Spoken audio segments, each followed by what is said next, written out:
જય દ્વારકાધીશ, રાધે રાધે, હર હર મહાદેવ। કેમ છો બધા મજામાં? તો હું પણ મજામાં છું ને આજે મહુવા તાલુકાના ભૂતેશ્વર ગામમાં સમૂહ લગ્ન છે। તો આપણે જો એકદમ સરસ મજાના તૈયાર થઈ ગયા છે અને અમારી બેનનું ઘર છે ને અમારે સમૂહ લગ્નમાં જવાનું છે। તો કન્ટિન્યુ બધા બ્લોગમાં બન્યા રહેજો।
મંચ ઉપરથી મહેમાનોને વિનંતી કોઈને જવાનું નથી.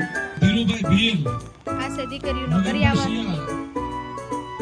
કબાટ, શેરડી, ગાડલું, હજી 1 કલાક હોય છે એવા વાસણ અમારા બધા. કહેવાય ને ગામમાંથી ખૂબ સારો સહકાર મળ્યો છે. 6 સમૂહ લગ્ન ગયા ને આજે 7મો સમૂહ લગ્ન છે. 7મા કામ હિન્દુ છે. એને કોઈ બધું કેટલો બધો કરિયાવર આપ્યો છે દીકરીઓને. મારી માટેની મેં તો ખાલી એમ કહેવાય ને આંગળી સુંદરનું ગુણ છે. બાકી ખરેખર હાથની મહેનત તો જો રહોડે ઊભા જો કામ કરે છે અને પીર છે ને ઈ છે. એટલે તે મારા સાથી મિત્રો માટે એકવાર જોરદાર તાળીઓથી વધાવી લેજો. બસ અમે સમૂહ લગ્નમાંથી ઘરે બી આવ્યા છીએ. તો અમારો વિડીયો પસંદ આવ્યો હોય તો વિડીયોને લાઈક કરજો, શેર કરજો અને સબસ્ક્રાઈબ કરજો. હવે મળીશું આપણે બીજા વિડીયોમાં. ત્યાં સુધી બાય બાય બધાને. જય દ્વારકાધીશ.